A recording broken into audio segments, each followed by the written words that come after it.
And this is his artful distinction between culture as second nature and then nature as first nature, right?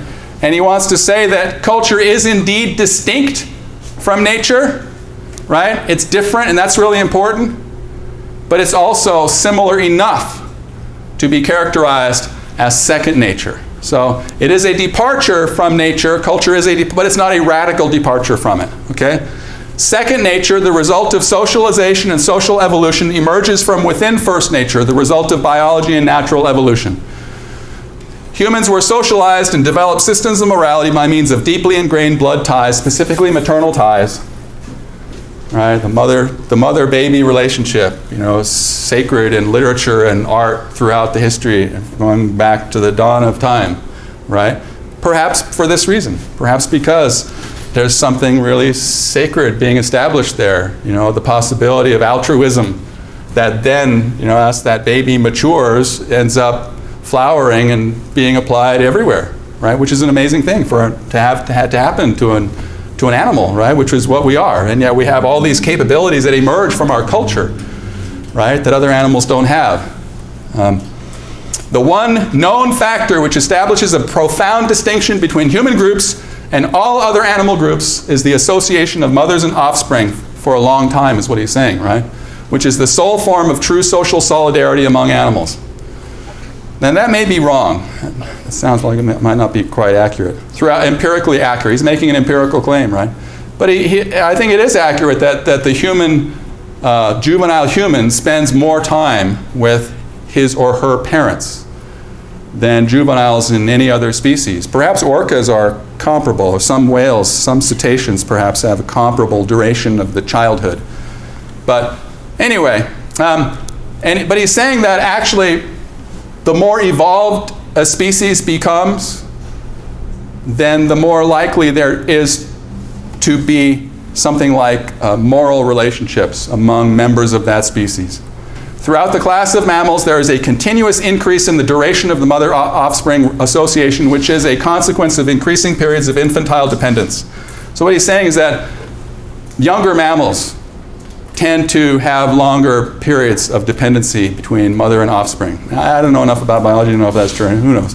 But that's part of his general set of observations that he makes about evolutionary history that lead him to extract certain norms, really. You know, he says, nature tends toward biodiversity. Nature tends toward the production of creativity and imagination and altruism. Interspecies altruism, right?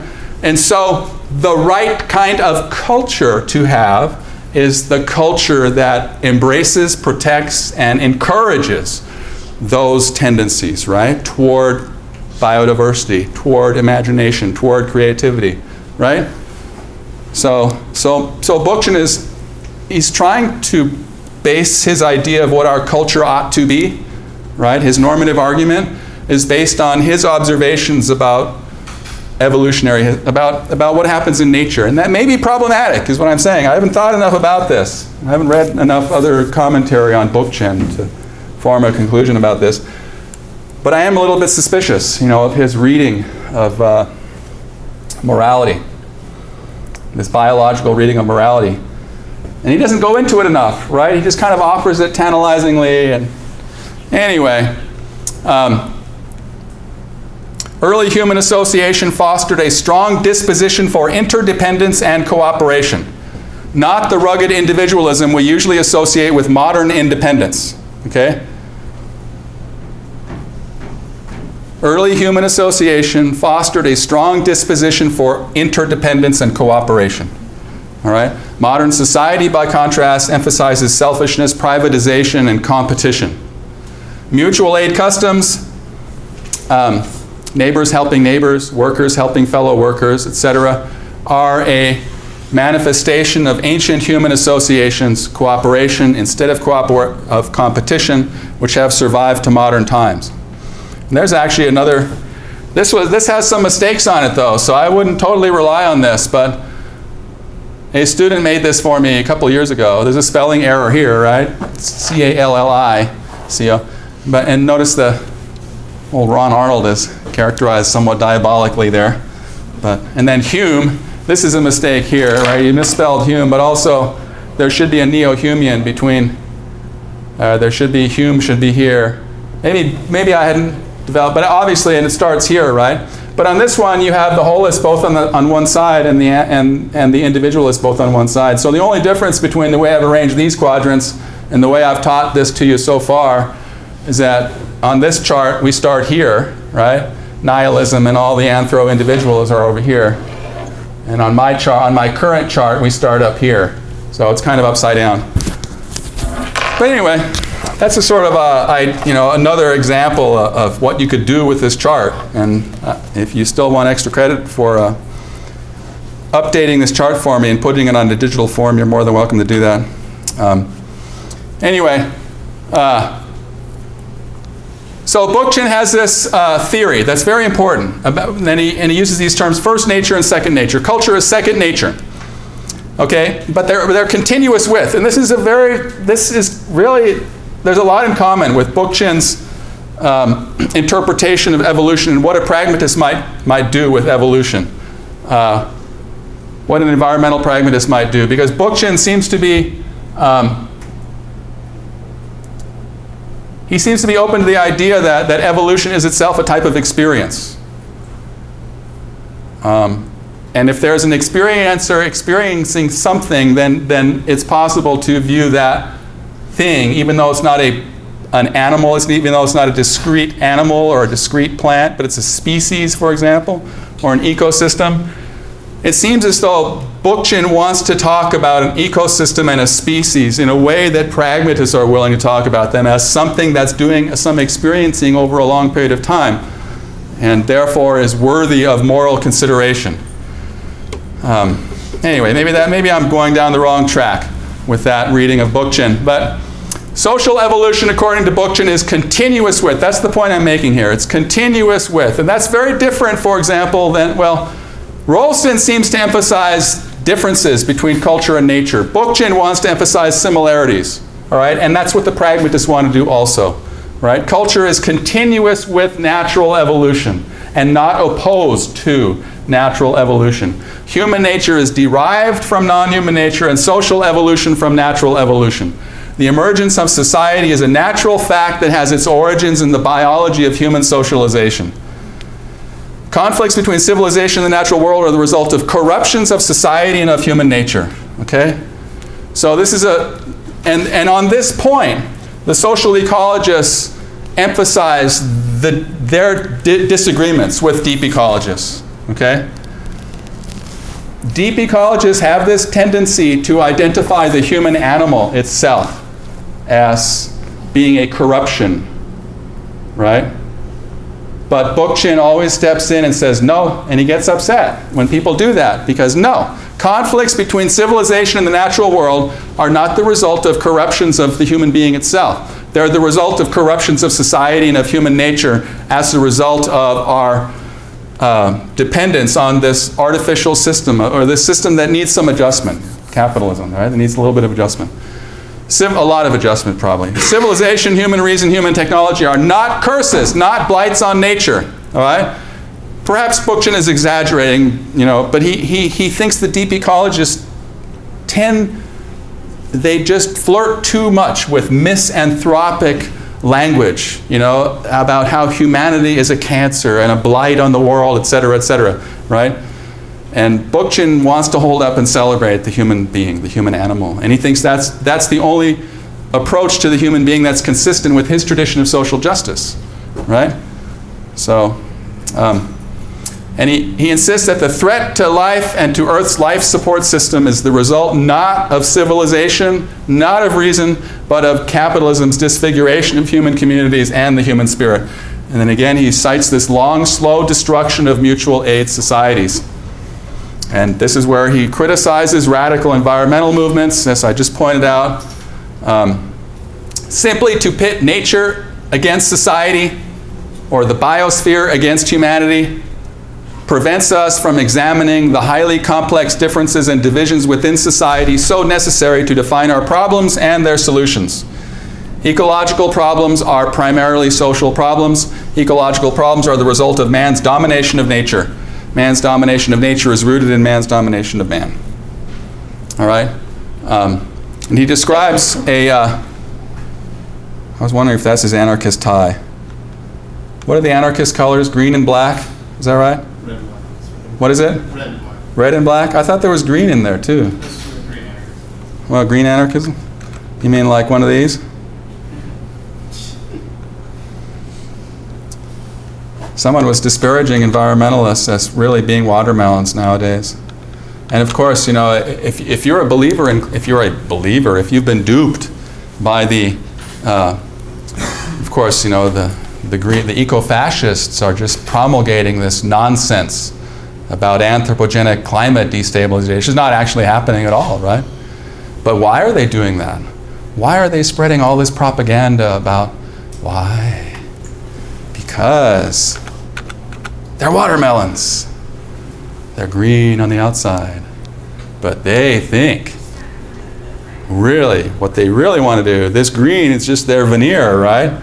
But that's their Trojan horse. They use environmentalism as a Trojan horse to sneak socialism, socialism, Marxism, and all the bad, anarchism, and all the bad stuff. They're sneaking it into our body politic by pretending to be concerned about the global environment, when really, the Earth is resilient, right? We all live upstream. Let's not worry about the global environment. And global warming is a hoax, right?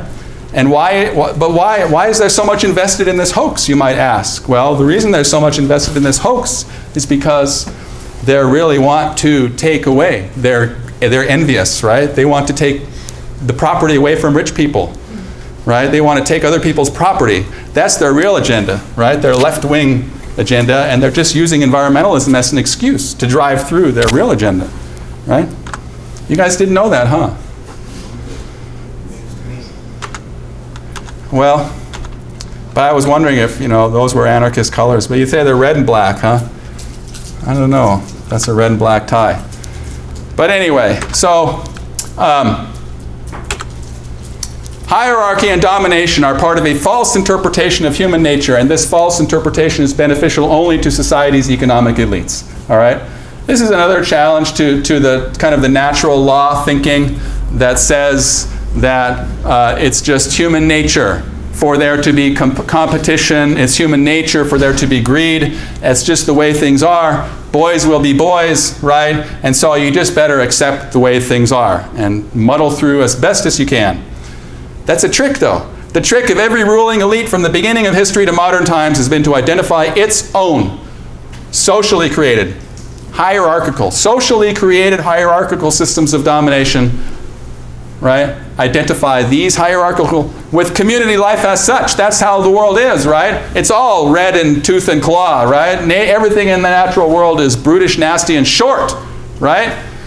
And so if that's what you observe around you, and you know you have to beg on the street while all these other people, or a few people, have all the wealth, well, that's just reflected in nature too. So stop complaining. It's the natural order, right? Of course, that's a natural law argument, right? They're saying this, it ought to be this way because that's how it is in nature, right? You move from is to ought real smoothly and without batting an eye, and go back to counting your money, right? A given society and its institutions thus tend to become reified into permanent and unchangeable entities that acquire a mysterious life of their own, apart from nature. Okay? Reified means turned into something concrete, right? It turned into a permanent and unchangeable entity. Metaphysical commitments and mystifications become habitually accepted by the mainstream of society to the point where all of life is organized according to the needs of economic growth, and it becomes irrational to value things in non-economic or more than economic terms. Social ecology instructs us that culture becomes dysfunctional and diseased to the extent to which it is organized around the logic of the marketplace, of competition and selfishness and greed, rather than the logic of the community. Okay, so there's what social ecologists believe is a very good basis to criticize our culture. Right? Our culture encourages competition, selfishness, and greed, and yet in the natural world, if these character traits are stamped out, they just are, right? If you're that kind of a wolf, you're not going to make it, and you're going to bring down your whole pack.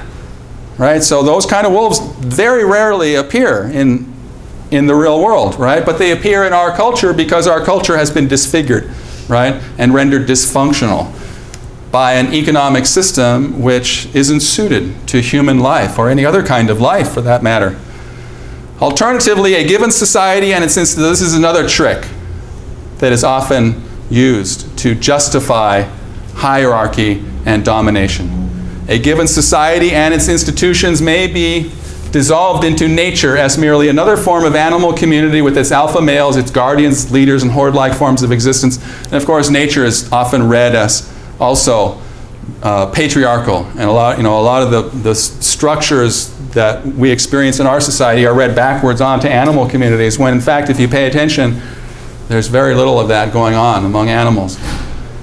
There's anarchy among animals in the sense of an absence of hierarchy. There are leaders, right? That goose that's at the very front, evidently his family members, or her family, I don't know if it's a male or female at the front like that, but, right? But they all decided that that one was competent. And same thing with a big elk, There's the kind of domination that we think of, as going on. That's that big bull elk is dominant. No, that's not the way it is. He happens to be respected, and he's proved himself useful to the community, and so they all hold him up like that. But the minute he stopped acting cooperatively and altruistically, then they'd get rid of him, right?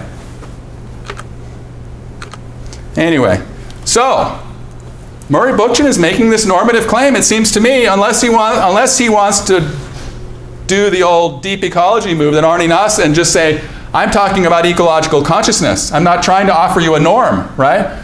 But it's hard to read Murray Bookchin as not offering us a norm, right? He's offering us this powerful criticism of our culture, right? And it's based on this idea that humans have a true role, that there is a true natural role of the human animal, okay? And that's maybe a very questionable sort of claim to be making. I don't know. But he insists that humans are the result of natural evolutionary processes, and furthermore, these natural evolutionary processes select for all these kinds of properties. Okay, isn't that interesting? Natural evolution selects for fecundity, diversity, subjectivity, sentience, creativity, intellectuality, self-consciousness, and imaginativeness. And we could also include altruism to that list. Right? Does that seem plausible? I don't know. Human nature is creative, artistic, peaceful, spiritual, augmentative of life. Humans evolve to expand the possibilities of life and maximize life's awareness of itself. So we find Bookchin making some pretty exotic kind of metaphysical assertions, right? How do we know that? We evolve, right? He's kind of reading Tiloi into evolutionary history, right? And that's a questionable metaphysical move. Bookchin's normative arguments, natural history is teleological. All right? He says that natural history is marked by tendency, by directions, and as far as humans are concerned, by conscious purpose. Human society is morally obligated to embody, reflect the creativity of nature. Okay? So we are obligated specifically to increase biodiversity as best as we can, right? To protect by doing these things, by obviously protecting the local habitats. That's the guarantee. Most species are highly specific, right? They're adapted to a specific place. Very few species are generalists like humans. We're generalists, right? We can adapt to almost anywhere. We have, everywhere. We adapted everywhere except the South Pole. That's the only place where humans didn't build any permanent settlements. So we are obligated to increase, right? To mimic nature. To increase biodiversity by protecting local habitats and making them increasingly more fit for diverse life forms. Moral obligation to protect, preserve, and restore where necessary, right? Wildlife habitats. Even perhaps a moral obligation to create new habitats. And that's kind of a controversial claim, where there were none before. I think I'll give you an example of that involving salmon here in the Northwest. Yeah. So these are norms, right? Increasing biodiversity is good, decreasing biodiversity is bad. Enforcing and reinforcing the tendencies of natural evolution is good, thwarting the tendencies of natural evolution is bad. And from this, we get this cultural criticism, right? Corporate capitalism is bad because it homogenizes things, and that tendency to homogenization is contrary to the natural tendency of evolution. Okay? See how that all works? Okay. Bookchin's normative theory, again, or continuing. The natural history is teleological. All right, the evolving totality of non-human nature, of which humans and culture are part, is teleological. Bookchin argues that natural history, seen from an educated ecological and biological point of view, has features which are manifestly teleological. And again, I list some of these tendencies here. These are the goals of nature as identified by Murray Bookchin, the teloi of nature, the designs of nature. All right? Maybe I'm being unfair to him by reading him too much as making a design argument. I don't know.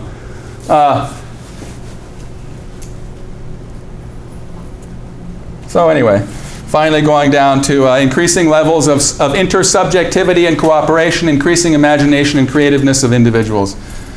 And humans have moral obligations to manage and care for natural resources in a manner that is consistent with nature's objective teleological features. Humans are obligated to contribute to and enhance these objective teleological features.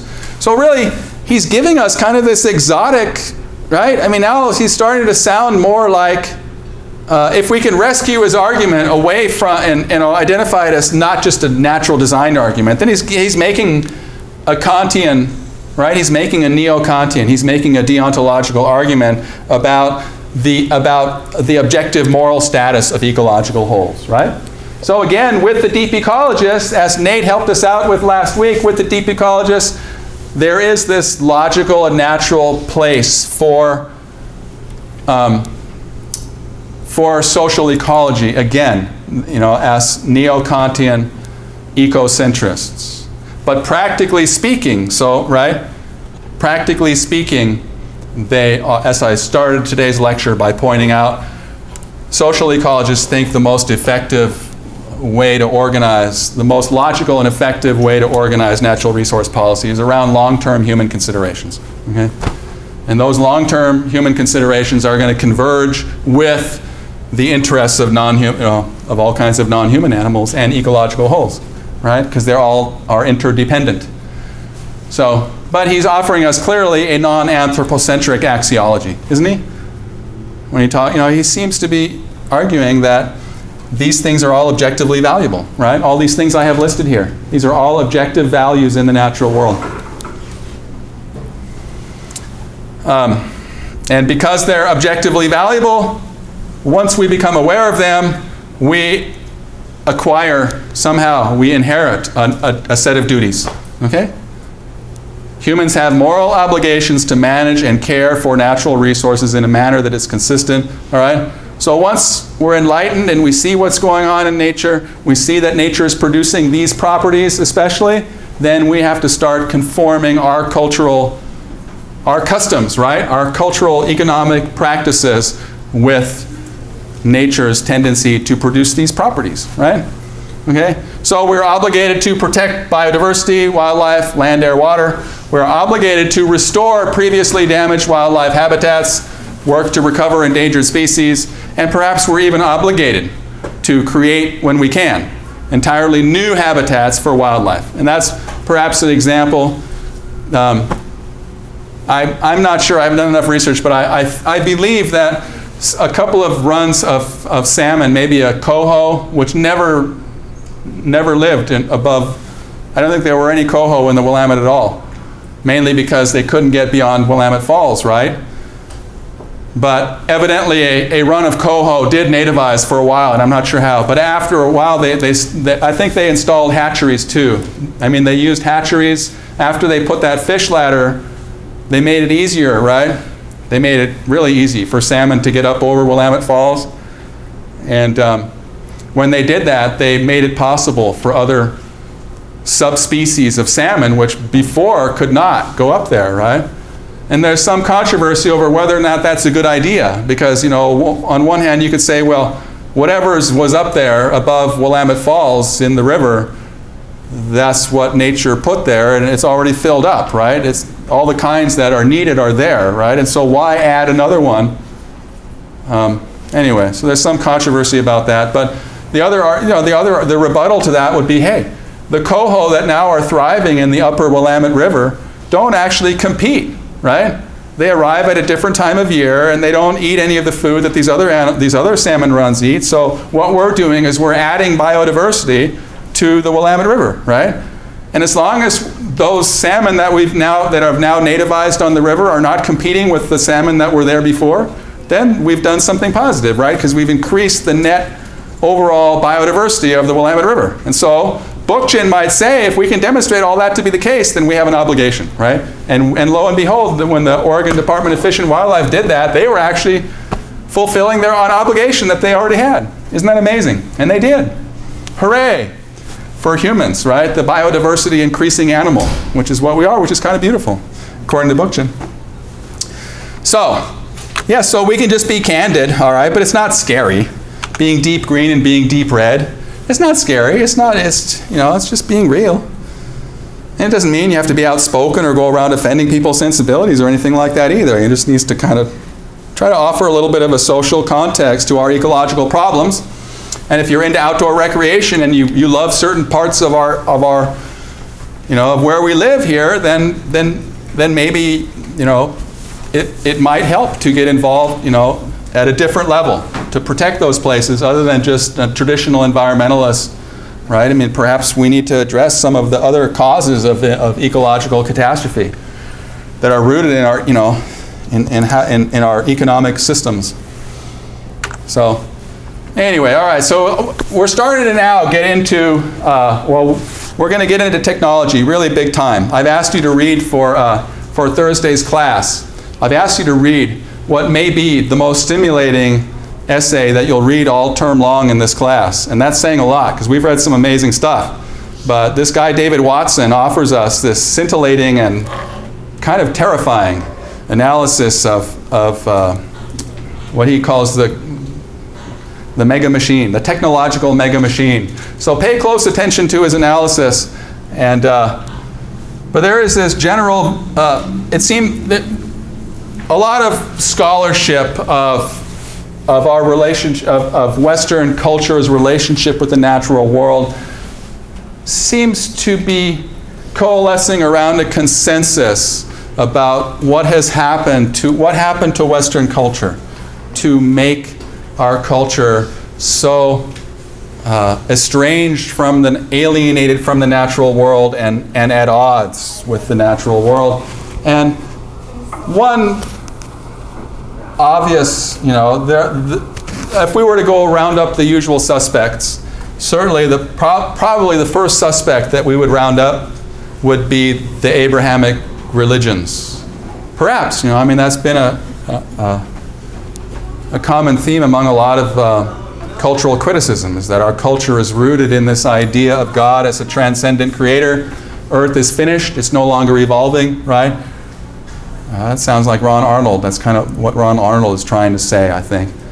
And then, of course, heaven is separate from earth. There is a biblical hierarchy, right? There is a divine hierarchy and dominion already set in place, right, in these Abrahamic religions. Earth is often viewed from an Abrahamic point of view as nothing more than a collection of resources. So these are all problems that keep weighing down our culture, right? And if it's true that they go all the way back to Abrahamic religion, then my goodness, the rot, what's happened to our culture started a long time ago, right? But also, in comes Baconian science, right? Emerges in the 17th century. And it gives license to treat all of Earth, except humans, as mechanisms. No moral status, no interiority, right? So Newton, Bacon, and Descartes all come along and they add another layer to our alienation from nature, don't they? And then along comes capitalism, right? Around, it starts to emerge right around the same time as the Enlightenment. And along comes technology as a result of Baconian, Cartesian, Newtonian science, right? And all of a sudden we find ourselves just in this juggernaut, right?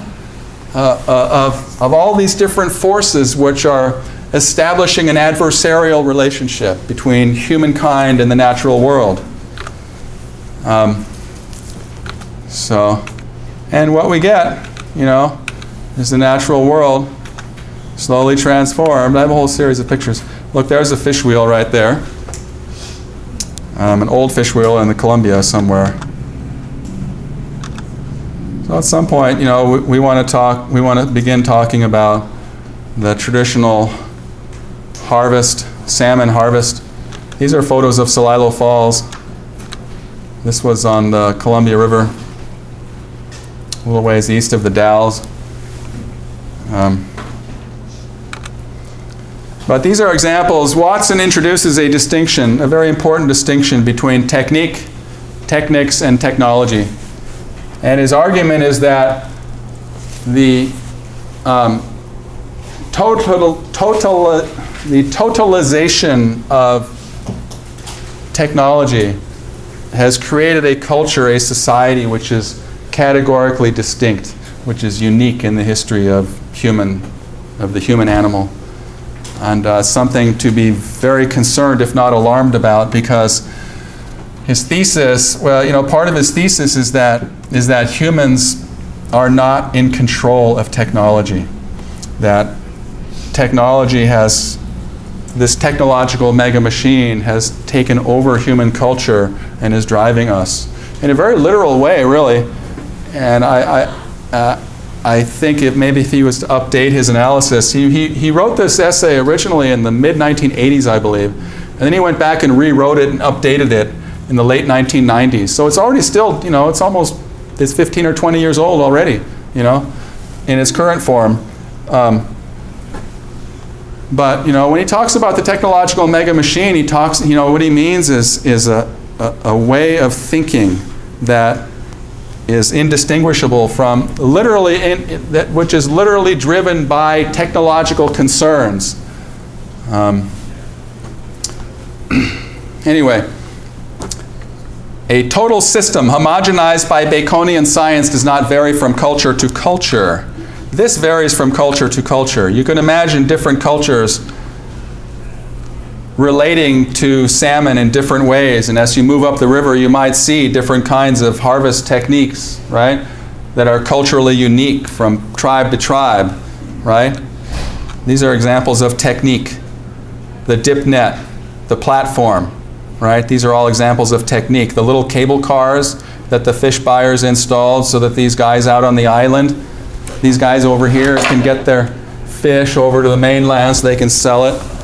Anyway, those are all examples of techniques, right?